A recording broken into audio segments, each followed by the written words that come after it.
Once upon a time, there was a miller who had 3 sons. When the miller died, he left the mill to his oldest son, the donkey to his middle son, and the cat to his youngest son. The youngest son was very upset. "What use is a cat to anyone?" he complained. "You can't even eat it." The cat heard this and immediately replied, "You will see that you have not inherited a bad thing, sir. If you give me an empty sack and a pair of boots, you will see what I can do." The surprised boy did as the cat asked. When the cat put on the boots, he stood in front of the mirror and admired himself. Then he went to the pantry, picked a fresh lettuce and a nice carrot, and headed to the forest. In the forest, he opened the sack, placed the lettuce and carrot inside, and hid behind a tree. Soon, a small rabbit, smelling the fresh vegetables, came to the sack, hopped inside, and the cat quickly tied the sack shut. But instead of taking the rabbit to his master, Puss in Boots went straight to the palace and asked to see the king. When he appeared before the king, he bowed and said, "Your Majesty, I bring you a gift from my master, the Marquis."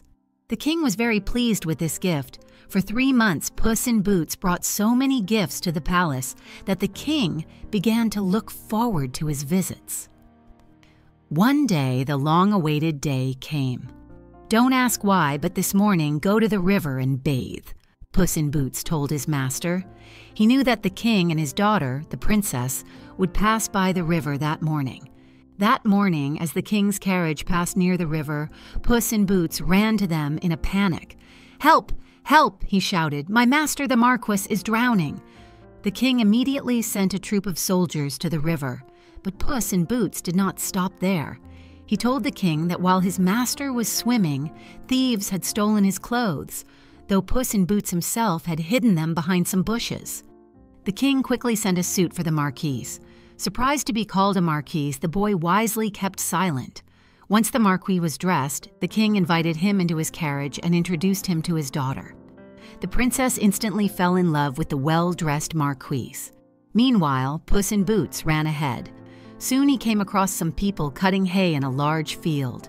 "Listen to me," he shouted. "The king is coming this way. If he asks who owns these fields, say they belong to my master, the Marquis, or you will be chopped into pieces." Then he ran on and told the same thing to the people he met in a large wheat field and everyone else he encountered. When the king's carriage passed by, he asked everyone he saw, "Who owns these fields?" Each time he got the same answer. The king was amazed at how much land the Marquis owned. Meanwhile, Puss in Boots was busy at the ogre's castle. "Ogre," said Puss in Boots, trying not to show his disgust at the ogre's breath. "They say you also have incredible magical powers. Is that true?" "If they say so, it must be true," said the ogre humbly. "For example, they say you can turn into a lion at will," said Puss in Boots. No sooner had he said this than the ogre turned into a lion. Puss in Boots jumped onto a cupboard. When the ogre turned back into his original form, the cat climbed down. "Excellent," said Puss in Boots, "but it must be impossible for someone your size to turn into something as small as a mouse." "Impossible," laughed the ogre. "There is nothing I cannot do." The ogre immediately turned into a mouse, and Puss in Boots quickly gobbled him up. Then the king arrived at the ogre's castle. I'm sure you can guess who the castle now belonged to. Puss in Boots met the king's carriage on the road to the castle. "This way, please," he said. "A feast awaits you." By the end of the day, Puss in Boots' master, the Marquis, was engaged to the princess.